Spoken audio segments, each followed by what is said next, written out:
Bien, hola, ¿qué tal? Dios les bendiga. Vamos nuevamente a dar una respuesta al video del pastor Efimio donde señala, él, ¿cierto? Citando a Charles Hott, el teólogo reformado, en donde particularmente este señor de Hott señala que Nestorio, por supuesto, no fue un hereje. Esto es muy delicado porque históricamente toda la iglesia ha creído y ha enseñado y ha sostenido que Nestorio enseñó una herejía, y eso lo voy a comprobar ahora yo mismo. Lo otro que hay que tener en cuenta es que Charles Hott no puede ser una autoridad en esta materia porque simplemente él no es un heresiólogo.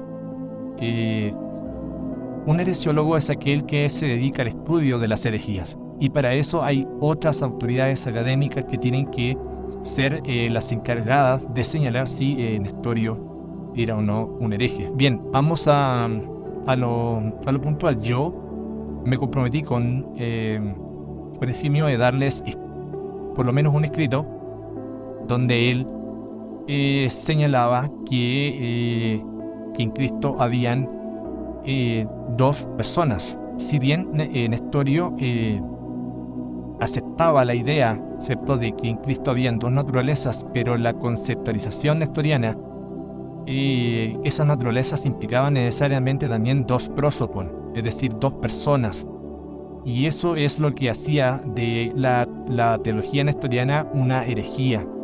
Voy a citar dos escritos más uno. Así María no ha engendrado la divinidad.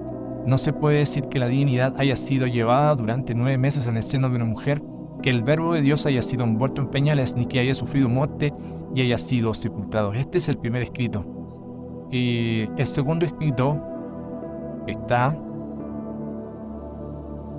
acá. En todos los lugares sin que la Divina Escritura menciona la economía del Señor, atribuye el nacimiento y la muerte no a la divinidad sino a la humanidad de Cristo. Así, hablando con todo rigor terminológico, hay que llamar a María Cristotocos, Madre de Cristo, y no Madre de Dios, Teotocos. Otras 1000 expresiones atestiguan el género humano que no es la divinidad la que nació recientemente, sino la carne unida a la naturaleza de la divinidad.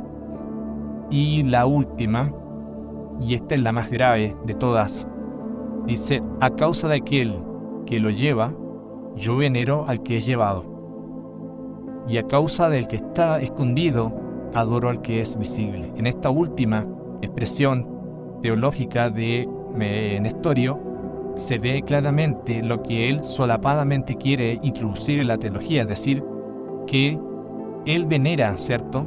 Y él venera a causa de aquel que lo lleva, yo venero al que es llevado. ¿Quién es llevado, cierto? Por otro, aquí en esta expresión, obviamente que es Cristo, el Logos, quien llevaba, ¿cierto?, al Jesús humano, a la persona del Jesús humano. Esto es lo que quiere decir esta última cita. Y las dos primeras guardan relación con un problema que tenía Nestorio acerca de la communicatio idiomatum, que es en teología la comunicación de propiedades que hay en la bendita persona de Cristo. Ahora, esta comunicación de idiomas en Cristo está respaldada por las Escrituras. ¿Y qué es lo que es la communicatio idiomatum? Es cuando a Cristo, ¿cierto?, se le atribuyen dos predicados. ¿Qué es un predicado? Un predicado es una forma de hablar de la Escritura. Es decir, la Escritura habla de dos formas acerca de Cristo. La Escritura habla acerca de Cristo como Dios y, en segundo lugar, habla acerca de Cristo como hombre. Cuando se refiere a Cristo como Dios, habla acerca de su poder, de su omnisciencia, de su fortaleza interna, de su deidad absoluta, ¿cierto? De reprendiendo, ¿cierto?, al viento, de caminando por las aguas, etc. Esos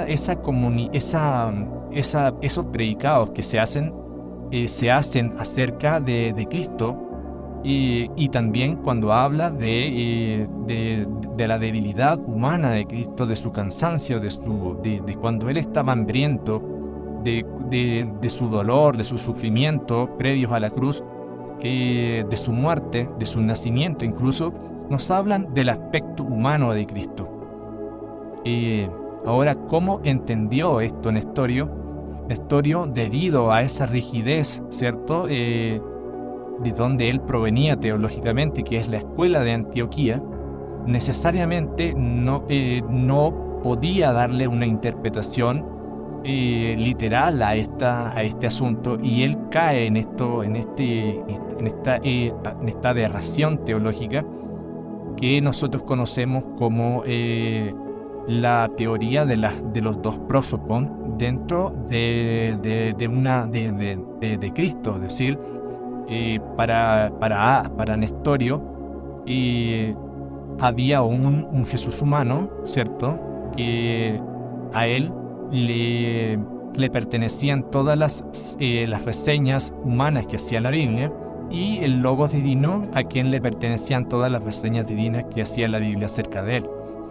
Ese es el grave problema de Nestorio. Es por eso que para él no concebía, como dice los escritos de él, que el Logos divino haya sido nacido en un pesebre y envuelto en pañales, y que haya muerto, ¿cierto?, y que haya sido llevado en el vientre de una mujer por 9 meses. Eso para él era inconcebible. Ahora viene que hay un problema grave en la teología de Nestorio, porque las fuentes de la revelación, ¿cierto?, que es la Santa Biblia, la escritura inspirada por Dios, señala, por ejemplo, en Hechos 3:15, y Pedro señala que los judíos habían matado ¿a quién? Al autor de la vida. Y si ustedes se fijan en esa expresión, ¿cómo se puede matar al autor de la vida? Nestorio no comprendía eso, y Nestorio señalaba que el que había muerto allí era el Jesús humano, o sea, la naturaleza humana de Jesús. Nada más que eso. Por ejemplo, también en Hechos 20:28, donde Pablo dice que Dios ganó a la iglesia, ¿cierto?, para sí, por medio de su propia sangre. Entonces, ¿cómo es que Dios tiene sangre? Esos son los problemas de interpretaciones que atañen a todos los herejes. Los herejes están presentes hoy en día, y son los modernos racionalistas. Todo hereje es racionalista. Todo hereje no va a entender esta escritura y va a tratar de racionalizar en su mente pequeña lo que hizo Nestorio. Nestorio llegó a la concepción, dijo: no, esto no puede ser. Bueno, tiene que haber entonces un Jesús humano y tiene que haber un Jesús divino. Y ahí está el error de su teología. Miremos lo que dice también Corintios, en Corintios 3, me parece, donde dice Pablo, 1 Corintios 2:8, dice que si los príncipes de este siglo hubiesen conocido, ¿cierto?, la sabiduría de Dios, jamás hubiesen crucificado al Señor de gloria. Jamás. A mí me causa un poco de cuidado el tema de los videos en TikTok, porque uno quiere castigarlo lo que más se puede. En realidad la información es tanta que mis videos generalmente son un poquito largos y les pido disculpas, pero ojalá que los puedan ver de una forma. La Communicatium Idiomatum, ¿cierto?, para Nestorio, en la cual él negó, también negó la unión hipostática real, la ortodoxa. Era imposible porque era admitir, ¿cierto?, la adición en la esencia. Era admitir la adición en la esencia. Y esto pasa por no comprender la naturaleza de la unión hipostática. De hecho, Cirilo responde magistralmente a esta última expresión, diciendo que la unión hipostática no se realizó en la naturaleza de Cristo, porque allí, ¿cierto?, hubiera afectado a todas las otras personas divinas, porque Dios es uno en esencia. La unión hipostática no se realiza en la esencia, sino en la persona. Con esto deja fuera al Padre y al Espíritu Santo. Entonces, eso es drásticamente lo que Nestorio creía, y el señor Espino de Zambrano queda totalmente refutado.